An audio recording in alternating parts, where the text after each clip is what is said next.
শৃঙ্খলা রক্ষাকারী বাহিনীর সদস্যদের নেয়া কঠোর নিরাপত্তামূলক ব্যবস্থাপনার মধ্য দিয়ে ষষ্ঠ উপজেলা পরিষদ নির্বাচনের তৃতীয় ধাপে আজ টাঙ্গাইল জেলা সদর, নাগরপুর ও দেলদুয়ার উপজেলায় ভোটগ্রহণ অনুষ্ঠিত হচ্ছে। সকাল ৮টায় ভোটগ্রহণ শুরু হয়েছে। ভোটগ্রহণ একটানা চলবে বিকেল ৪টা পর্যন্ত।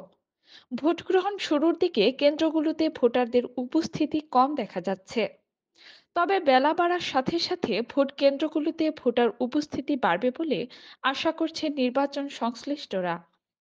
এদিকে প্রতিটি কেন্দ্রেই উৎসবমুখর পরিবেশে ভোটাররা পছন্দের প্রার্থীকে ভোট প্রদান করছেন।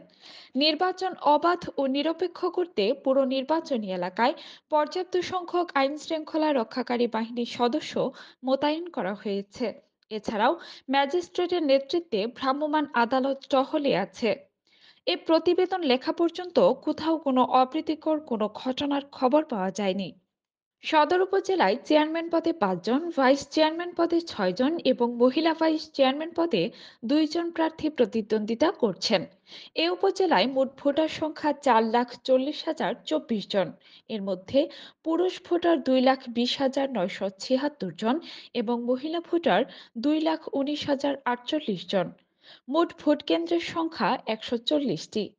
নাগরপুর উপজেলায় চেয়ারম্যান পদে ৩ জন, ভাইস চেয়ারম্যান পদে ৯ জন এবং মহিলা ভাইস চেয়ারম্যান পদে ৫ জন প্রার্থী প্রতিদ্বন্দ্বিতা করছেন। এ উপজেলায় মোট ভোটার সংখ্যা ২,৬৩,০৩৭ জন। এর মধ্যে পুরুষ ভোটার ১,৩৩,০৫২ জন, মহিলা ভোটার ১,২৯,৯৮১ জন এবং তৃতীয় লিঙ্গের ভোটার ৪ জন।